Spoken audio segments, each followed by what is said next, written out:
ভবানীপুর এবং নন্দীগ্রাম এই দুটো জায়গা থেকেই বিজেপি প্রার্থী শুভেন্দু অধিকারী অর্থাৎ শুভেন্দু অধিকারী ভবানীপুর এবং নন্দীগ্রাম এই দুটো জায়গা থেকেই লড়াই করবেন এবারের বিধানসভা নির্বাচনে। অন্যদিকে শিলিগুড়িতে বিজেপি প্রার্থী শঙ্কর ঘোষ, পাণ্ডবেশ্বরে বিজেপি প্রার্থী জিতেন্দ্র তিওয়ারি। আমি আরো বিস্তারিত জানবো এই প্রার্থী তালিকার বিষয়। সরাসরি নিউজ রুমে চলে যাবো, আমাদের প্রতিনিধি অতনু হালদার রয়েছেন। অতনু, এই যে প্রার্থী তালিকা প্রকাশ হলো, যেখানে সবথেকে গুরুত্বপূর্ণ একেবারে ভবানীপুর আর নন্দীগ্রাম দুটো জায়গাতেই শুভেন্দু অধিকারী, একবারই মানে সব থেকে গুরুত্বপূর্ণ এই মুহূর্তে ভবানীপুর কেন্দ্র মুখ্যমন্ত্রীর নিজের কেন্দ্র, যে কেন্দ্র থেকে মুখ্যমন্ত্রী দাঁড়াবেন বলে জানা যাচ্ছে। মানে গতবারে তিনিই দাঁড়িয়েছিলেন নন্দীগ্রাম থেকে। মুখ্যমন্ত্রী যখন শুভেন্দু অধিকারীর কাছে 2021-এর নির্বাচনে হেরে যান, তখন তিনি এসে ভবানীপুর থেকে আবার দাঁড়ান এবং ভবানীপুর থেকে তিনি ভোটে যেতেন। তো সেই ভবানীপুর কেন্দ্রে দুদিন আগেও শুভেন্দু অধিকারীকে জিজ্ঞাসা করা হয়েছিল যে তিনি কি ভবানীপুর কেন্দ্রে দাঁড়াবেন। তাতে তিনি বলেছিলেন দল চাইলে দাঁড়াবো, দল বললে দাঁড়াবো। তো সেই ভবানীপুর কেন্দ্র থেকে শুভেন্দু অধিকারী ভোটে দাঁড়াচ্ছেন, নন্দীগ্রাম থেকেও দাঁড়াচ্ছেন, ভবানীপুর কেন্দ্র থেকেও দাঁড়াচ্ছেন। মানে গত নির্বাচনে তোমার নিশ্চয়ই মনে আছে 2021-এর নির্বাচনে নন্দীগ্রামে যেরকম সরাসরি মুখ্যমন্ত্রীর সঙ্গে শুভেন্দু অধিকারীর লড়াই হয়েছিল, ঠিক এবারে সেই লড়াই হতে চলেছে ভবানীপুর কেন্দ্রে। যদিও তৃণমূলের প্রার্থী তালিকা এখনো ঘোষণা হয়নি, কিন্তু তৃণমূলের এই ভবানীপুর কেন্দ্রে মুখ্যমন্ত্রী মমতা বন্দ্যোপাধ্যায় দাঁড়াতে পারেন বলেই মোটামুটি ঠিক আছে।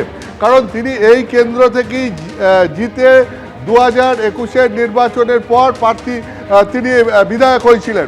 তোমার নিশ্চয়ই মনে আছে 2021-এর নির্বাচনে নন্দীগ্রামে মুখ্যমন্ত্রী মমতা বন্দ্যোপাধ্যায়ের বিরুদ্ধে ভোটে দাঁড়িয়েছিলেন শুভেন্দু অধিকারী, এবং সেই লড়াইয়ে শুভেন্দু অধিকারী জেতেন এবং মুখ্যমন্ত্রী মমতা বন্দ্যোপাধ্যায় নন্দীগ্রাম থেকে হেরে যান। নন্দীগ্রাম থেকে হেরে যাওয়ার পর তিনি মুখ্যমন্ত্রী হন এবং মুখ্যমন্ত্রী হওয়ার পর যে বিধায়ক হতে হতো নির্দিষ্ট সময়কালের মধ্যে, সেই জন্যে তিনি ভবানীপুর কেন্দ্র থেকে দাঁড়ান এবং ভবানীপুর কেন্দ্র থেকে জিতে তিনি বিধায়ক হন। সেই ভবানীপুর কেন্দ্র এখনও মুখ্যমন্ত্রীর নিজের কেন্দ্র হিসাবেই রয়েছে এবং এই ভবানীপুর কেন্দ্র থেকেই মুখ্যমন্ত্রী দাঁড়াবেন বলে এবারেও মনে করা হচ্ছে। যদিও এখনও তৃণমূল কংগ্রেসের প্রার্থী তালিকা ঘোষণা করা হয়নি, তার মধ্যেই বিজেপির 144 জনের প্রার্থী তালিকা প্রথম দফায় প্রকাশ করা হলো এবং সেখানে যেটা দেখা যাচ্ছে শুভেন্দু অধিকারী তার পুরনো কেন্দ্র নন্দীগ্রাম থেকে যেরকম দাঁড়াবেন, ঠিক একইভাবে নতুনভাবে তিনি ভবানীপুর থেকেও দাঁড়াবেন। অর্থাৎ মুখ্যমন্ত্রী মমতা বন্দ্যোপাধ্যায়ের সঙ্গে এবারেও বিরোধী দলনেতা শুভেন্দু অধিকারীর লড়াই ভবানীপুরে দেখা যেতে পারে। যদি তৃণমূল তার প্রার্থী তালিকায় মুখ্যমন্ত্রী মমতা বন্দ্যোপাধ্যায়কে ভবানীপুর থেকে দাঁড় করানোর সিদ্ধান্তই রাখে, তাহলে পরে দেখা যাবে যে মুখ্যমন্ত্রী মমতা বন্দ্যোপাধ্যায়ের সঙ্গে বিরোধী দলনেতা শুভেন্দু অধিকারীর লড়াই গতবার যেরকম নন্দীগ্রামে হয়েছিল, এবার সেটা হতে চলেছে ভবানীপুরে। ফলে বিজেপির প্রার্থী তালিকা ঘোষণা হওয়ার পর এটা যে সবথেকে বড় ঘোষণা সেটা বোঝাই যাচ্ছে। একই সঙ্গে বিজেপির এই প্রার্থী তালিকায় দিলীপ ঘোষ, খড়গপুর সদর থেকে দিলীপ ঘোষকে দাঁড় করানো হচ্ছে। তোমার মনে আছে নিশ্চয়ই যে মেদিনীপুরে সাংসদ দিলীপ ঘোষ ছিলেন এবং তারপরে তাকে গত লোকসভা নির্বাচনে তাকে নিয়ে গিয়ে দুর্গাপুর থেকে দাঁড় করানো হয় এবং দুর্গাপুরে তিনি হেরে যান এবং সেই সময় নানান প্রশ্ন ওঠে যে একজন সাংসদ তিনি তার যে জায়গা থেকে জিতেছেন তাকে কেন অন্য জায়গায় সরানো হলো এবং সেখানে গিয়ে তিনি হেরে গেলেন। ফলে তারপর থেকেও দিলীপ ঘোষ বলেছিলেন তাকে যদি ভোটে দাঁড়াতে হয় তাহলে তিনি মেদিনীপুর, খড়গপুর ওই সমস্ত এলাকা থেকেই দাঁড়াবেন। তো খড়গপুর সদর থেকে দাঁড়াচ্ছেন দিলীপ ঘোষ। দিলীপ ঘোষ খড়গপুর সদর থেকে দাঁড়াচ্ছেন। এছাড়াও যে উল্লেখযোগ্য ঘোষণাগুলো আজকে 144টা কেন্দ্রের মধ্যে রয়েছে, তার মধ্যে তুফানগঞ্জ থেকে দাঁড়াচ্ছেন মালতী রাভা রায়। শঙ্কর ঘোষ দাঁড়াচ্ছেন শিলিগুড়ি থেকে, শঙ্কর ঘোষ শিলিগুড়ি থেকে দাঁড়াচ্ছেন। এছাড়া মুর্শিদাবাদ থেকে দাঁড়াচ্ছেন গৌরী শঙ্কর ঘোষ, তিনি মুর্শিদাবাদ থেকে দাঁড়াচ্ছেন। চাকদা থেকে দাঁড়াচ্ছেন বঙ্কিমচন্দ্র ঘোষ। ভাটপাড়া থেকে দাঁড়াচ্ছেন পবন কুমার সিং। বরানগর থেকে সজল ঘোষ এবং একই সঙ্গে তোমার রাসবিহারী থেকে দাঁড়াচ্ছেন স্বপন দাশগুপ্ত। অগ্নিমিত্রা পাল দাঁড়াচ্ছেন আসানসোল দক্ষিণ থেকে এবং বীরভূমের সিউড়ি থেকে দাঁড়াচ্ছেন জগন্নাথ চট্টোপাধ্যায় এবং ময়ূরেশ্বর থেকে দাঁড়াচ্ছেন দুধ কুমার মণ্ডল। তো এইরকম আরও কেন্দ্র ধরে ধরে 144 জনের নাম 144 জনের নাম আজকে ঘোষণা করা হয়েছে বিভিন্ন কেন্দ্রে।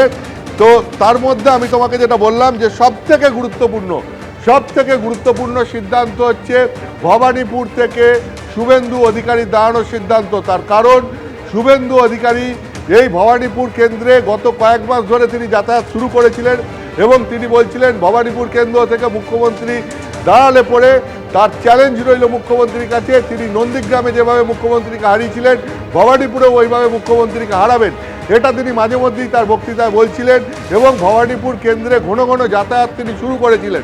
এই সময় শুভেন্দু অধিকারীকে যখনই জিজ্ঞাসা করা হয় যে তিনি কি ভবানীপুর থেকে দাঁড়াবেন, প্রথম দিকে তিনি বলেছিলেন তিনি না দাঁড়ালেও যে দাঁড়াবেন তার দায়িত্ব তিনি নেবেন।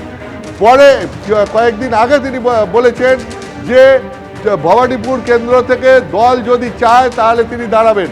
এবং আজকে যেটা প্রার্থী তালিকা ঘোষণা করার পর দেখা গেল যে নন্দীগ্রাম তার পুরনো কেন্দ্র, যে কেন্দ্রে তিনি 2021-এ মুখ্যমন্ত্রী মমতা বন্দ্যোপাধ্যায়কে হারিয়েছিলেন, সেই কেন্দ্রে প্রার্থী তালিকায় যেরকম তার নাম রয়েছে ঠিক একইভাবে ভবানীপুর কেন্দ্রতেও তার নাম রয়েছে। অর্থাৎ এবার বিধানসভা ভোটে শুভেন্দু অধিকারী দুটো কেন্দ্র থেকে লড়বেন, নন্দীগ্রাম থেকে এবং ভবানীপুর থেকে। এবং যেটা অনেকেই মনে করছেন যে এবার ভবানীপুর কেন্দ্রে সরাসরি আবার গতবার নন্দীগ্রামের মতো এবার ভবানীপুরে মুখ্যমন্ত্রী মমতা বন্দ্যোপাধ্যায়ের সঙ্গে বিরোধী দলনেতা শুভেন্দু অধিকারীর সরাসরি লড়াই দেখা যাবে। একদম অতনু, তুমি আমাদের সঙ্গে থাকো। বিজেপির প্রার্থী তালিকা প্রকাশ, 144টি কেন্দ্রে প্রার্থী তালিকা প্রকাশ করেছে বিজেপি, যার মধ্যে সব থেকে গুরুত্বপূর্ণ দুটি আসন ভবানীপুর এবং নন্দীগ্রাম, যেখানে শুভেন্দু অধিকারী তিনি লড়াই করবেন দুটি আসন থেকে। তার পাশাপাশি দিলীপ ঘোষ, তাকে আবার ফিরিয়ে আনা হলো খড়গপুর সদরে, অর্থাৎ খড়গপুর সদর থেকে তাকে প্রার্থী করা হলো, বিজেপি প্রার্থী করলো। এর পাশাপাশি শিলিগুড়িতে শঙ্কর ঘোষ, তিনি সেখানকারই বিধায়ক, তিনি আবার সেই আসনেই লড়ছেন। পাণ্ডবেশ্বরে বিজেপি প্রার্থী জিতেন্দ্র তিওয়ারি। খড়গপুর সদরে যেরকম আপনাদের জানাচ্ছিলাম দিলীপ ঘোষকে আবার সেখানে ফিরিয়ে আনা হয়েছে। মুর্শিদাবাদে বিজেপি প্রার্থী গৌরী শঙ্কর ঘোষ, হরিণঘাটার বিজেপি প্রার্থী অসীম সরকার, কোচবিহার উত্তরের বিজেপি প্রার্থী সুকুমার রায়, বড়নগরে বিজেপি প্রার্থী সজল ঘোষ, আসানসোল দক্ষিণে বিজেপি প্রার্থী অগ্নিমিত্রা পাল, তার পাশাপাশি শিবপুরে রুদ্রনীল ঘোষ তিনি এবার লড়াই করবেন। ময়নার বিজেপি প্রার্থী অশোক দিন্দা, দুর্গাপুর পশ্চিমের বিজেপি প্রার্থী লক্ষণ ঘরুই, জগন্নাথ চট্টোপাধ্যায় তার নাম ঘোষণা করা হয়েছে সিউড়ি থেকে। আমি আবারও চলে যাব অতনু হালদার, আমাদের প্রতিনিধি এই মুহূর্তে সরাসরি আমাদের সঙ্গে রয়েছেন। অতনু, আমরা যখন দেখেছিলাম একেবারে দিলীপ ঘোষ যখন কেন্দ্রীয় স্বরাষ্ট্রমন্ত্রী অমিত শাহ তিনি যখন রাজ্যে এসেছিলেন তারপরে পরেই দিলীপ ঘোষ সক্রিয় হয়ে উঠেছিলেন এবং তখন দিলীপ ঘোষ বলেছিলেন যে দল যদি চায় তাহলে আমি খড়গপুর সদর থেকেই লড়াই করব। আর সেই খড়গপুর সদর থেকে বা 2026-এ প্রার্থী করা হলো দিলীপ ঘোষকে। দেখো একবারই দিলীপ ঘোষকে আবার প্রার্থী করা হলো। তোমার মনে আছে নিশ্চয়ই যে মাঝখানে দিলীপ ঘোষ পুরীর দীঘার জগন্নাথ মন্দিরে গিয়ে দীঘার জগন্নাথ মন্দিরে গিয়ে মুখ্যমন্ত্রীর সঙ্গে দেখা করার পর তা নিয়ে নানান বিতর্ক তৈরি হয় এবং তারপর দেখা যায় যে আস্তে আস্তে সক্রিয় বিজেপি থেকে দিলীপ ঘোষ একটু সরে যাচ্ছেন। এবং এই সরাটা শুরু হয়েছিল অবশ্য তার আগে, লোকসভা ভোটের পরই তার একটা ক্ষোভ ছিল যে তার জেতা কেন্দ্র মেদিনীপুর থেকে সরিয়ে নিয়ে এসে তাকে দুর্গাপুরে দাঁড় করানো হলো এবং তারপর তিনি দুর্গাপুরে হেরে গেলেন এবং তিনি দুর্গাপুরে আসতে চাননি তার জেতা কেন্দ্র ছেড়ে। এবং তারপর থেকেই তিনি বারবার এই ক্ষোভ প্রকাশ করতেন এবং তিনি এটা দাবি করতেন যে যদি বিধানসভা ভোটে দাঁড়াতে হয় তাহলে তিনি এই খড়গপুর থেকেই দাঁড়াবেন। এখন শ্রমিক ভট্টাচার্য বিজেপির রাজ্য সভাপতি হওয়ার পর দিলীপ ঘোষকে ক্রমশ তিনি সক্রিয় করতে শুরু করেন এবং শ্রমিক ভট্টাচার্য বিজেপির রাজ্য সভাপতি হওয়ার পর দিলীপ ঘোষ ক্রমশ সক্রিয় হয়ে ওঠেন। এবং এই যে সাম্প্রতিককালে বিজেপির পরিবর্তন যাত্রা হলো, যার শেষ ব্রিগেডে হলো, এই বিজেপির পরিবর্তন যাত্রায় বেশ কয়েকটি জায়গায় দিলীপ ঘোষ গিয়ে সক্রিয়ভাবে অংশগ্রহণ করেন এবং তিনি একদম সামনে থেকে নেতৃত্ব দেন। এবং তারপর ব্রিগেডের সভাতেও তিনি ছিলেন এবং সেখানে প্রধানমন্ত্রী বেশ কিছুক্ষণ দিলীপ ঘোষের সঙ্গে কথাও বলেন। তো দিলীপ ঘোষ ইদানিং বিজেপির রাজনীতিতে ফের আগের মতো সক্রিয় হয়ে উঠেছেন এবং তার দাবি ছিল যে তাকে দাঁড় করাতে গেলে খড়গপুর সদর থেকেই দাঁড় করাতে হবে এবং দল তার দাবি মেনে তাকে খড়গপুর সদর থেকেই আবার দাঁড় করালো। তো এটা তো অবশ্যই দিলীপ ঘোষ যে আবার বিজেপির রাজনীতিতে ক্রমশ সক্রিয় হয়ে উঠছেন তিনি বিধানসভার ভোটে খড়গপুর সদর থেকে দাঁড়ানোর এই সিদ্ধান্ত দিয়েই পরিষ্কার। কিন্তু এর পাশাপাশি আমি তোমাকে যেটা বলবো যে বিজেপির প্রার্থী তালিকার সবথেকে বড় ঘোষণা শুভেন্দু অধিকারীর ভবানীপুর থেকে দাঁড়ানোর ঘোষণা।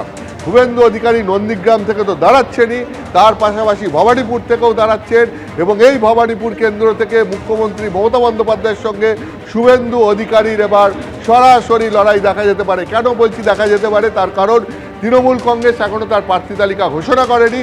হয়তো আগামীকালই তৃণমূল কংগ্রেস তাদের প্রার্থী তালিকা ঘোষণা করবে এবং সেখানে যদি মুখ্যমন্ত্রী মমতা বন্দ্যোপাধ্যায়কে তার এখনকার কেন্দ্র ভবানীপুর থেকেই ফের দাঁড় করানোর সিদ্ধান্ত তৃণমূল কংগ্রেস নেয়, তাহলে পরে ভবানীপুর কেন্দ্রতে এবার মুখ্যমন্ত্রী মমতা বন্দ্যোপাধ্যায়ের সঙ্গে শুভেন্দু অধিকারীর সরাসরি লড়াই দেখা যাবে, যেটা গত বিধানসভা নির্বাচনে নন্দীগ্রামে দেখা গিয়েছিল। এবং সেই নন্দীগ্রামে গত বিধানসভা নির্বাচনে 2021-এর নির্বাচনে সেখানে মুখ্যমন্ত্রী মমতা বন্দ্যোপাধ্যায়ের সঙ্গে শুভেন্দু অধিকারীর সরাসরি লড়াই হয়েছিল। সেখানে মুখ্যমন্ত্রী মমতা বন্দ্যোপাধ্যায় শুভেন্দু অধিকারীর কাছে হেরে যান এবং তারপরে মুখ্যমন্ত্রী মমতা বন্দ্যোপাধ্যায় তিনি মুখ্যমন্ত্রী হিসেবে শপথ নেন বটে, কিন্তু বিধায়ক হওয়ার জন্য ওরপর তিনি ভবানীপুর কেন্দ্র থেকে দাঁড়ান এবং সেখান থেকে তিনি জিতে বিধায়ক হন। এখনও ভবানীপুর কেন্দ্রের বিধায়ক মুখ্যমন্ত্রী মমতা বন্দ্যোপাধ্যায়।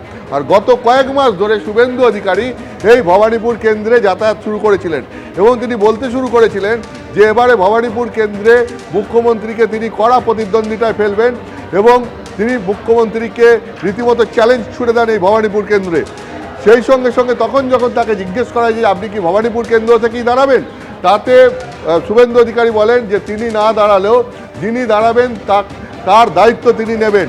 এবং তারপর দুদিন আগে শুভেন্দু অধিকারী বলেন দল চাইলে তিনিই ভবানীপুর কেন্দ্র থেকে দাঁড়াবেন।